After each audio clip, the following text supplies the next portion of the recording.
dire quelques mots, les Chvod Assioum, remercier Hacher de cette préparation, même si elle était en dernière minute, parfaite. J'ai noté quelques... Bon, je ne vais pas refaire la Maséchet, je ne vais pas retracer un petit peu ce qu'on a vu, mais il y a, on va dire, la fin de la Maséchet, elle était troublante.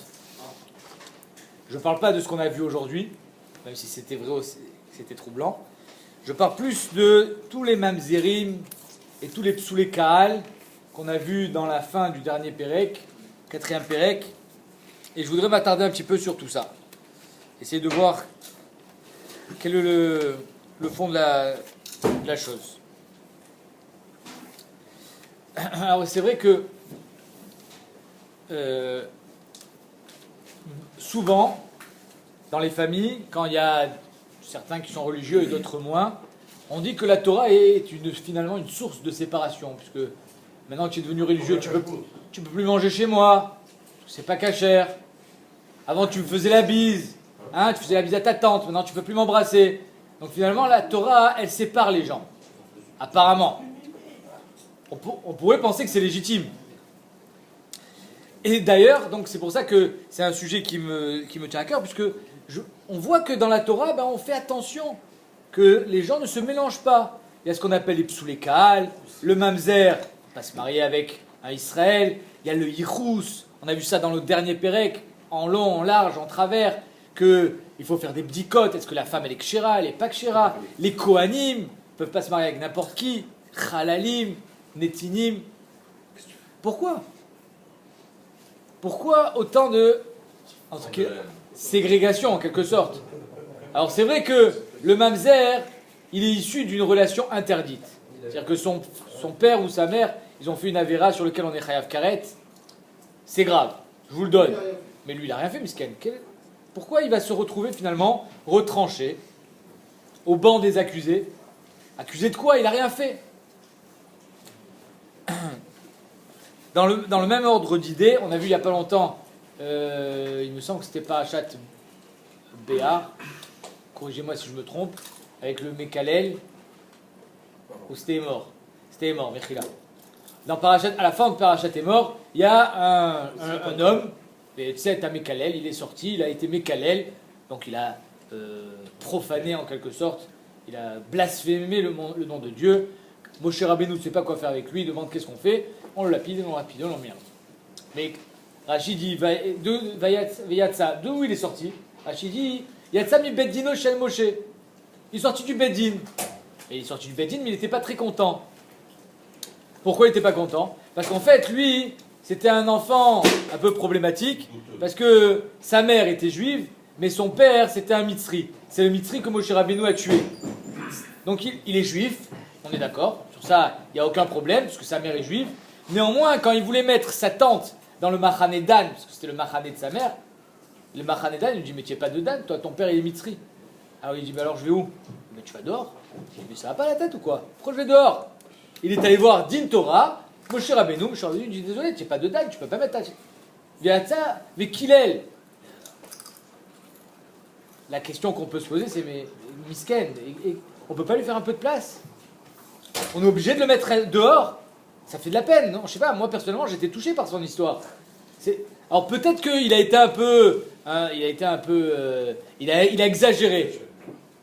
Tu peux te révolter, tu peux dire, comme on entend souvent, ouais, ces rabbins, c'est tous des voleurs, c'est tous des menteurs. Bon, les Kalel et Hachem, c'est quand même... il est allé un peu fort. Mais néanmoins, qu'est-ce qu'il est misken, quoi? Il a une sale histoire, ce garçon. Et finalement, dernière question, vous comprenez que je suis dans le même ordre d'idées. Ce qu'on appelle aujourd'hui, c'est très à la mode dans la société actuelle, ce qu'on appelle l'injustice. Ouais, le monde est plein d'injustices, les handicapés, les trucs, les machins. Le monde est injuste et on essaye justement, je ne sais pas si vous avez remarqué, mais aujourd'hui, on essaye de faire en sorte que les hommes soient tous égaux. Égalité, fraternité, les hommes, les femmes, les mariages entre hommes, tout le monde est pareil.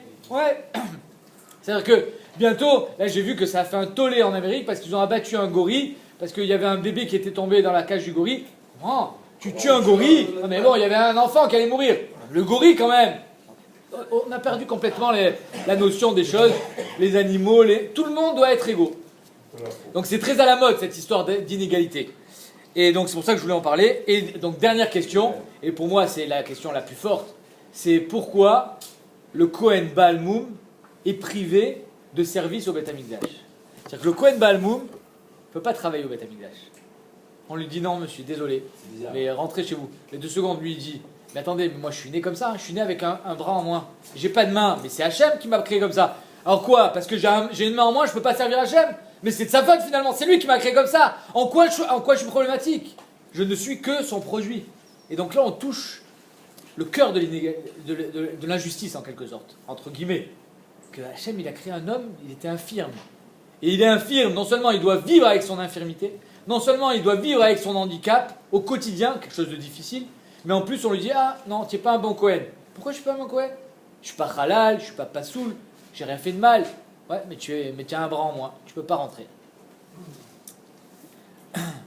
Alors j'ai relevé quelques gemarotes pour appuyer un petit peu d'après le texte. On avait vu que Mamzer, il y a marqué, on a vu dans la Gemara qu'il y a marqué que Ashdod, pardon, Ashdod c'est une ville de Mamzerim. Alors j'espère que personne n'habite Ashdod, mais c'est pas grave parce que de toute façon la Gemara dit non, quand on dit Mamzerim, on ne veut pas faire référence au vrai Mamzerim, on fait référence au Nochri. C'est-à-dire que Ashdod c'est une ville d'étrangers, même aujourd'hui, une ville très russe, Ashdod. Et pourquoi d'étrangers? Très russe et marocaine. Très russe et marocaine. Non, marocain c'est moins. C'est que en fait Ashdod n'a pas été conquis au niveau quand les Juifs sont revenus en Eretz Israël, ce qu'on appelle Galout Bavel, quand ils sont revenus après la destruction du premier Beth Amikdash, Ashdod est resté un territoire goy. Et donc c'est pour ça que les Juifs ont toujours été traités un petit peu comme des étrangers à Ashdod, et c'est pour ça qu'on appelle Ashdod Ir Mamzerim, parce que c'était des étrangers. Donc on voit que Mamzer c'est un lachon d'étranger. Il est étranger, mais il est juif. Alors il y a marqué qu'un Tamid Racham Mamzer, il monte Rishon avant le Kohen Gadol qui est Amaret. C'est-à-dire que Mamzer, c'est vrai qu'il est pas soul, c'est vrai qu'il n'a pas le droit de se marier avec une juive, néanmoins, il peut être un très bon juif. Deuxième question, aussi, d'un goy, il n'y a pas de Mamzerout. Le goy, il ne peut pas faire de Mamzer. C'est-à-dire qu'un goy qui va avec une jeune fille juive, il n'est pas... Non, si elle est mariée. il n'est pas Mamzer. Si la juive elle est mariée. Non plus, même si la juive elle est mariée, il n'est pas Mamzer. Le petit... Ah Non, il n'est pas Mamzer.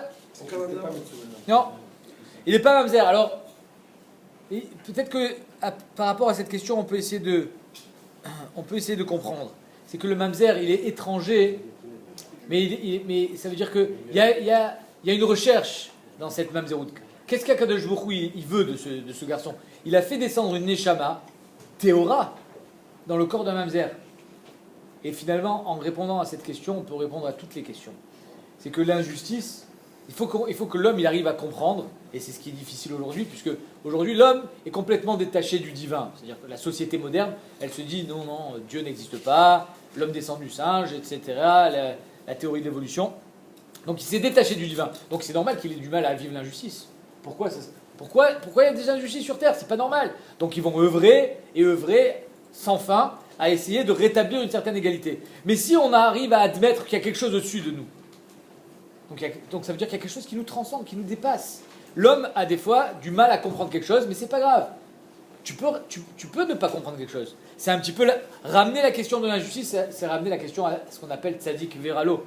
Ah mais Moshe Rabbeinu, il a demandé à Hachem, il a dit mais je comprends pas, Rabbi Akiva, qui était lui-même capable de recevoir la Torah que tu m'as donnée, comme ça il finit, Zotora vezosrara, Kadosh Baruch Hu lui dit, shtok, ça c'est pas tes problèmes, il y a des choses qui dépassent ton entendement, il y a des choses que tu ne pourras jamais comprendre, c'est la question de l'injustice. Kadosh Baruch Hu, quand il fait descendre une Neshama dans le corps d'un Mamzer, Kadosh Baruch Hu, quand il fait descendre une Neshama d'un Kohen dans le corps d'un infirme, il a un tikkun à faire, il a un tikkun à accomplir, et ce tikkun, elle passe par son infirmité, par cette entre guillemets injustice, elle passe par le fait qu'on va un petit peu le mettre à l'écart, mais c'est sa part dans ce monde-là, c'est ça qui doit être métaken, faire avec, arriver à composer avec cette différence, et justement de vouloir gommer les inégalités, les différences. Il y a Choliot qu'on perd un petit peu la notion des choses en voulant faire en sorte que tout le monde soit pareil. La Torah nous dit non, il n'y a pas de il n'y a pas d'égalité, ça n'existe pas, ça c'est une notion qui n'est pas juive. l'égalité n'existe pas. On est tous peut-être égaux face à Hachem, oui, mais entre les hommes, vous voyez bien, il y a des gens qui ont de l'argent, il y en a qui n'en ont pas. Il y a des gens pauvres, il y a des gens riches, il y a des gens forts, il y a des gens, il y a des gens qui sont nés beaux, il y a des gens qui sont nés doués, il y a des dons qui sont donnés et d'autres qui n'ont pas ces dons-là. Alors quoi? C'est l'égalité, ça? Non. Mais c'est pas grave, ça veut dire que chacun a un travail à faire dans ce monde. Nous-mêmes, on a finalement, chacun a une infirmité, alors moins grave qu'un vrai handicapé, évidemment, Baruch Hashem, mais on a tous ce côté désagréable de notre personnalité qu'on doit tendre à bonifier et à parfaire. Et c'est ça le tikkun de l'homme dans le monde.